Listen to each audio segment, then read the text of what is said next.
guys, I'm Ernie Fab, Grayson, my social media guy on the GoPro, just finishing up this KA turbo setup.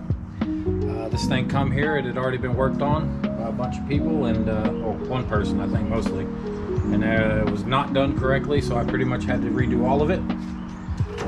Kind of what you see, I took all the intercooler piping that he did have and just changed it. I just now finished up making this fan shroud fit because we got a GK Tech clutch fan in there.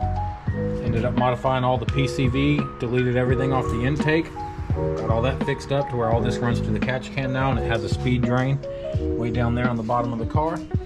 Modified his fuel rail to where everything would be 6AN. As you can see, I also put a pressure sensor back there because he is running a link ECU, and I'd like his ECU to know his fuel pressure in case something happens. And then obviously I always also put the redundancy gauge on the regulator. This is a pretty cool regulator. This is Radium's newest one. This is how you adjust the fuel pressure on it, so you don't have to like sit here with an Allen wrench and a wrench and hope you don't drop it into the bay. Like I said, remade all this intercooler piping, made the heat shield. The down pipe that he had on there hit the steering column, so we fixed that. I ended up remaking the whole thing. I even ended up having to weld a V-band directly to the turbine housing because I couldn't find an adapter from 4-bolt to V-band that was interlocking.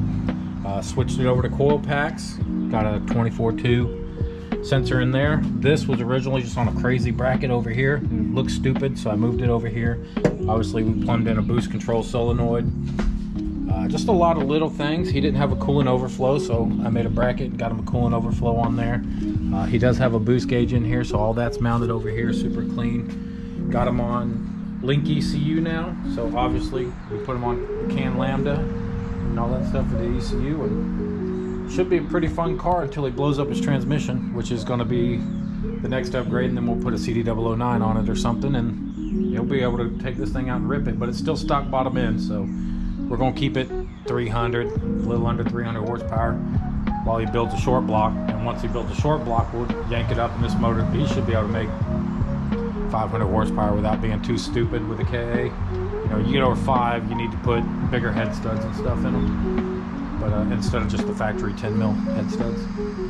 But the only thing he should have to do when he goes to make 400 horsepower, 500 horsepower is probably have him on a Radium fuel rail, probably some ID 1000 top feed injectors, and then maybe he has to remake a couple lines. But everything else is fully built around the future goal of making that much power.